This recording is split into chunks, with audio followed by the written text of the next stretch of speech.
تدريب ايه وبتاع ايه يا جدعان؟ انا يا جدعان بس ايه يا جدعان وبتاع انتوا طاقية تلاميذ، هزار. انتوا روحوا تتمرنوا. بالظبط. المهم اليوم ده كان مين اللي هيمرن الناس؟ كان رامي سري وشادي اسامه. ركبت العربيه لقيت رامي سري جاي، قال لي انت عمر صقر. انا صدمت لقيته. الراجل ده فعلا سواق جامد جدا، مسكني هو وشادي غسلوني. وانت وسواقتك اصلا طلعت جامده، وانت بتسوق حلو، وانت ايه اللي انت قاعد بتعمله في السباقات ده؟ لولا الموقف الربع ساعه ده، اه ده يعني ده انا ما كنتش هبقى الشخص اللي انا قاعد قدامك اثر دلوقتي فيك جدا. وغير.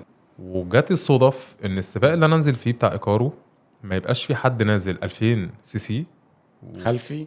فنزلت مع كاتيجوري 2.5 اللي هو يا 2500 سي ستار يا سي. رب. كسبت اول. لا يا راجل. والله. بعدين بقول للرامي انا عايز انزل فري ستايل، قال لي بص انت كسبت كاس، فروح سليم احسن. انا هنزل، انا حاسس ان انا غلط ان انا امشي، انا لازم انزل. ونزلت فري ستايل ايوه وقلبت الدنيا. اول ما نزلت رامي قال لي عمر انا كنت قلت لك ان انت ما تنزلش عشان خاطر تروح مبسوط وبتاع، انا كنت غلطان. الكلام القلب ما بيقدمش.